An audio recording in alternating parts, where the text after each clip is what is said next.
A post on Twitter on August 21 has the country's newly appointed United Nations ambassador engaged in a word war on social media. In a tweet, the incoming diplomat said, "I believe that the drug menace is so big, it needs a final solution like the Nazis adopted. That I believe, no rehab."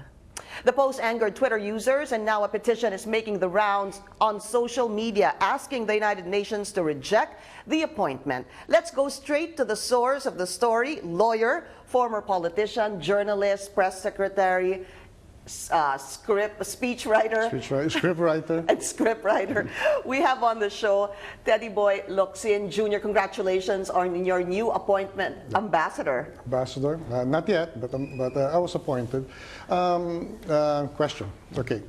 Reaction to that? Yes. Okay. Let's lay down the premise first on that. You had that tweet, you made that tweet back in August 21, I believe. That's August 21. Weeks before the president even made a similar comment. Did the president get that tweet from you? Is that something he... I don't want to flatter him, but if he did get it, well, why don't I flatter myself as well? He did say once, in passing, that I really don't watch TV. I only watched Teddy Boy on No Filter, which made my bosses say, he doesn't watch TV, but he watches Teddy Boy on No Filter. What does that make our station? YouTube? But no, I don't know. I don't think so. But the thing is, well, when I made that statement, I mean, it's really for shock value. I wanted to emphasize, yeah, the extent of the drug menace as defined by Duterte, and I have questioned his premise that it is that big, would require a final solution if you want a drug-free Philippines. Because I know historically what drugs can do to a country. Aside from Colombia, Mexico, there's China under the British, because the British deliberately addicted them. Sure. But you know what I noticed about Twitter? I have a large following. I say something provocative, and there's nothing. And then something comes up, Duterte says something that somehow resembles it, and then they notice me. Well, that's kind of... What does that mean? That I really don't have an influence in Twitter. It's only when you can connect me to someone who is really influential. No, but you had a number of people who reacted to that particular tweet of yours, the one you just showed. When it just showed? I did. Well, it didn't come out. In my, then I would have continued with that.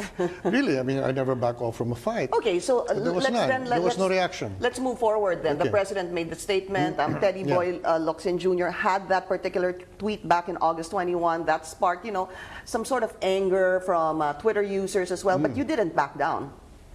No, I never got the reaction. I thought, oh God, another one of those outrageous tweets I make to which no one responds. They love me, but they don't seem to want to respond to me. Except for sometimes when I say something funny, then okay, they do.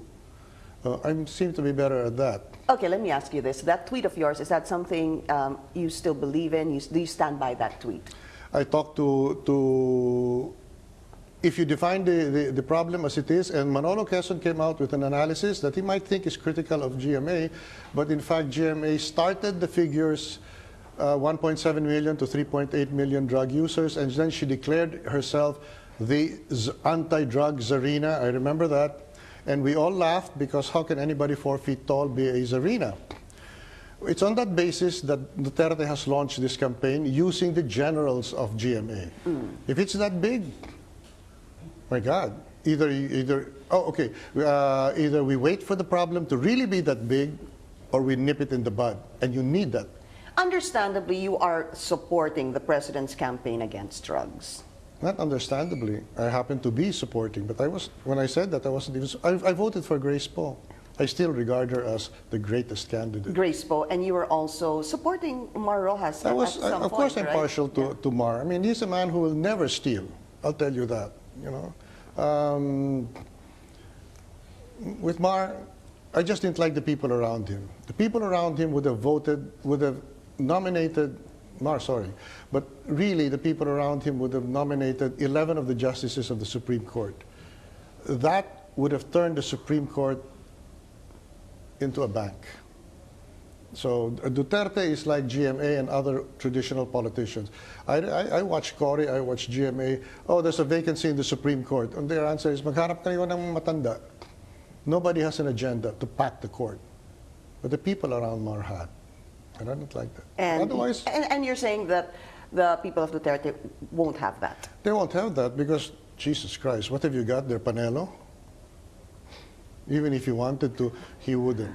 Which reminds me, one tweet even said that you're starting to sound like Panelo, and to that you answered that particular Twitter user with, I believe, bad words. No, well, you know, look, I insulted Panelo, etc. And I insulted him, and he answered me, and he said, he can call me what he wants, but I draw the line when he criticizes my slashed jeans. Anyone who has that kind of chutzpah. And my next tweet is, I love this man. All of a sudden. All of a sudden, I love a man who can take it. Well, you know, you're someone who can be, you know, forgive me for saying this, but yeah, you're known to be very intelligent, eloquent, smart, and sarcastic at the same time, with a touch of humor here and there. But sometimes that sarcasm of yours gets you into trouble. Would you agree? Yes, Okay. absolutely. And I'm not unaware of that. I'm trying to provoke something, but 9 times out of 10 it provokes nothing, frankly. But it provoked something. I'm going to get to this. Because of that tweet of yours, and then eventually the president had made a similar comment about the Nazi remark, there is a petition now online making the rounds asking the United Nations to reject your appointment as Philippine ambassador to the UN. Let me quote that particular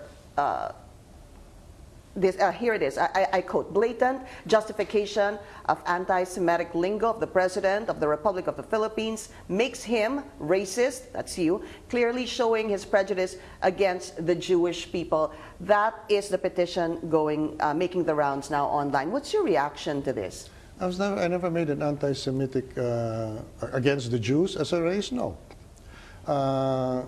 What I said was, not everything the Nazis did was wrong. That was partly a private joke. I had a friend a very good friend who worked this will make it worse. Are you sure you want to make it worse? Well, no, just so people know, because it triggers in my head. And he worked in the Jewish garment district. And he said, boy, they really run me ragged here. You know, and then he said, you know, Hitler's not all wrong. I died laughing when he said that. However, he said, the reason I continue to work is that the guy treats his son even worse. And, you know, okay. And in fact, when I was in New York and I did, what was Halloween, I think. So what I do in Halloween in New York is I go to the places where the feeding stations, and I serve food. Okay. And I looked at people who were rather well dressed, and I said, "Who are those people? This is their old Jewish people. Well, where are their children?" And the waiter said, "Are you kidding? They never visit them. Why? They are so strict on their children. The children never forget." But I said, "Good, bad?" Because that kind of discipline, on the other hand, makes them successes. But I've never been anti-Semitic. However, if they want to interpret it as that way, they are perfectly free to remain in their ignorance. The president apologized, though, for his Nazi remark. Is this something we expect from you? Well, I certainly apologize if it... Okay, I don't apologize to the dickheads who took my... We can't bleep that, you know, we're live. Oh, okay, that's okay. That's fine. That's Okay. fine. What really ticked me off was I deleted the tweet because a young girl said, "Tito, please delete it." I deleted it, and then some, you know, organ head said, "Oh, we won, we won. This is the first victory." That's why he deleted his tweet. That's why he deleted his tweet, and of course I went on the rant. But that aside, yes, it turns out I have hurt real friends and followers who follow me on Twitter. And to them I apologize, but only to them, and not to the dickheads. Wrong again? Live, yes. Don't forget. Okay, none to the organists. Okay, so all right, you apologize for at least the friends who you may have hurt along the way. But let because me go. they've been with me, yeah. Okay, let me go on to, well, a few other tweets you made, for example, to Senator Laila de Lima. Okay. You know I can't say that Yeah, no, on no. I think we all television. know what it is. Yeah. You stand by that, or was it out of anger? You were- No, because, you know, okay, I'll give the circumstances. I was in Singapore. I was just come out of another endless MRI and whatever it is. And the first thing I see is her lecturing on procedure. Wow. You know, I have stood by, in a sense, stood by De Lima because I like her feistiness. And it's true, there are violations now of procedure, but she is the last person to do that. The Supreme Court issued a TRO to allow GMA to go, and she spat on that. Had I done even 1/4 of that, I would have been disbarred. That's the truth. And I don't know why the Supreme Court may be terrified, because Noy Noy was clearly capable of going after the entire court. And the court, remember, is known famously, Alexander Bickle's book, the title, The Least Dangerous Because the Weakest Branch of Government. You know it cannot enforce its decisions. And if it wants to disbar you, they can just tell them to go to hell. It's because the other branches will help them. Come in. Yeah, so don't do that. I mean, you know, and she did that. And now it turns out the Supreme Court, now that Noy Noy is gone, clears GMA. Clears, Granted the demurrer of evidence, she has no cases against her anymore. and the mirror of evidence is the worst kind of dismissal. It means everything you want to say against her, it's on the table. Now, Your Honors, what do you think? So we read it. I don't dispute it. She's a crook, she's a crook. I, GMA, do not say I am not a crook. I don't even answer. What do you think? Supreme Court says, basura. Tinapon. That is the best. That's not an acquittal. That's a dismissal. Yes, I know. They were already trying to clarify that that is not an acquittal, it's actually A dismissal. But going back to your role as Philippine ambassador to the United Nations, tweets that you make Before. somehow, yes, have been highlighted. Are you going to be a little bit more careful now coming into... Oh yeah, of course. That's the thing. I enjoy myself on Twitter because I let myself go. On editorial, I can't. And you know what? I'm more satisfied with editorials than I am with my rants on Twitter as a writer. Because as a writer, I use Twitter, I rant, and then I sit down and write it, and it must be formal, and it must have cadence. And actually, sometimes I achieve rhyme. And then it becomes like a rap. And I'm very proud of that. But I must warn this, and for those of us who are writers, I go only as far as Twitter. Why am I never on Facebook? Because Ernest Hemingway said, if you talk about what you really want to write, and you bring it out as a rough draft, you will never write the formal one. Twitter has 140 characters. If I feel I gotta say it, I gotta say it. But I don't want to lose, you know, the energy to write the full piece. I rant in Twitter. So what can we expect in the next couple of months? Are we still going to see you engaging, for example, Twitter users who are not too happy with what you tweet? Are we going to see you still with bad words on Twitter? Or No. was that the last of it? That's the last of it, because not that I have any choice. My daughter has said, you know, my daughter put up Twitter. I have no idea how these things work. She put it up, and then I just started doing it. And then suddenly she said, another word from you, and I canceled this. All they needed was your daughter, by the way, huh? Yeah? For you to stop the rants on Twitter. Have you met my daughter? No. Okay. I should ask your father how it is when you tell him. My father doesn't know Twitter, so that's fine. But if he did, I'm sure a word from you. All right, let's move on to your appointment. When will you assume the post? I want to make this clear that one is I'm not yet the ambassador. I've been nominated, and the manner of the nomination actually puzzles me. I was offered by Yasay when I would in the makeup room, whenever he would appear in Karen Davila's show, etc. And he would come up to the boy, sige na naman, they're considering you for this and that, and then you went, because I know June. So it went on for a month. And then suddenly I get a call from Bing Bong Medjalde and said, the president will see you in Pangarap. What's that? Across the river, 7 p.m. So I went there. I had the sense already. This is Junyasay, you know, pushing his luck. Suggesting it to you Yeah. before. Okay. So, and then he comes in, and he sits down, and he starts. He said, "Akin yung ano, yung folder." He brings out the folder, and I don't know, 1,700. Was that 1,700? The Matrix. Okay. The Matrix, by the way, may have dead people. That doesn't make it fake. That means a dead drug addict. A dead, no, not drug addict, a dead drug pusher. Okay? That makes it accurate. Okay. He just happens to have died because he's not a mortician. All right. Appearances notwithstanding. So there it is, and he goes, like this, and I tried to make a joke, but she didn't laugh. Wow, elected officials lahat. It's really serious, and he says, you know what, I must say, I'll give it to us Filipinos. The Mexican cartel had to kill, bribe, coerce to create the drug network. We Filipinos, we elected the network. No laughter. He looks at me. Then he says, don't defend me. Yeah, just like that, out of the blue. I don't need to be defended. You just do it for the country. And then back to the... And then that was it. No, this is like that. And then he goes on and discusses the problem, the need for that, the possibility that this will be a longer campaign than even his presidency, etc. And then he turns to me and says, don't defend me. I don't need to be defended. Yeah. And then he went on, and then somebody whispered to him that there was something, and he said, you wait. Bing Bong Wejalde, I think, wanted to leave.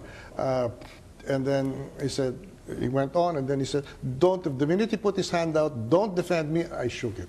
And I said, thank you, sir. And then I bowed really low, which my father taught me to do that, or he'd hit me in the back of the head. And he said, Japanese? Yeah.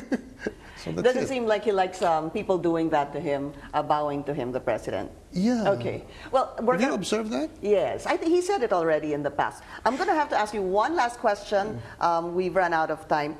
You will be coming in as ambassador, Philippine ambassador to the UN. Next year, because Next year. there's a term. Remember, the UN its highlight is September to November session. That session, if I came in now, I wouldn't know what to do, and they wouldn't know what to do with me. Yeah. That is prepared for a whole year. And Ambassador Ipariga, a career diplomat, has it under her thumb. What is it going to be like entering the United Nations with a job, you know, with your position, knowing that there's a little bit of, shall we say, I'm not going to call it animosity, but maybe some concerns because of some of the president's statements about the UN and the UN Secretary General Ban Ki-moon? Has he been reappointed? I don't know. Yeah, because there there's was going to be an supposed to be a election. reappointment in September. Of A this year, re-election, yeah. But apparently he wants to run for president of Korea. Okay. So Okay, let's drop that. I mean, Okay. the fact that the president has made remarks about the UN and you Will I coming have in. to? No. I won't have to. The president said, don't defend me. I start overdoing my job, that's it. However, if the issue arises, I can think of it arising in only one context, and it's ongoing, but we're not active yet. And that is the UN Summit on Drugs, where, for example, General Paibun Kumchaya, who overthrew Locsin on the ostensible reason, which I absolutely don't believe, that he was killing drug pushers, but he said, we were wrong. The killing of the drug pushers, the interdiction of 90% of opium production has dropped the Thai drug threat. After we overthrew Locsin, it's up in the sky again. And that's the sort of, I'll probably be talking like that if I end up there. I think it's 2018, the big one. Okay. The worldwide fight on drugs. All right, so by next year, we expect you to be over there in New York. We wish you luck. Teddy I Boy wish you'd Locsin be Jr., there. thank you so much for joining me this morning. Oh, and thank you. good luck, Thank you of course, to your stint at the UN. Thank you. Thank you very much.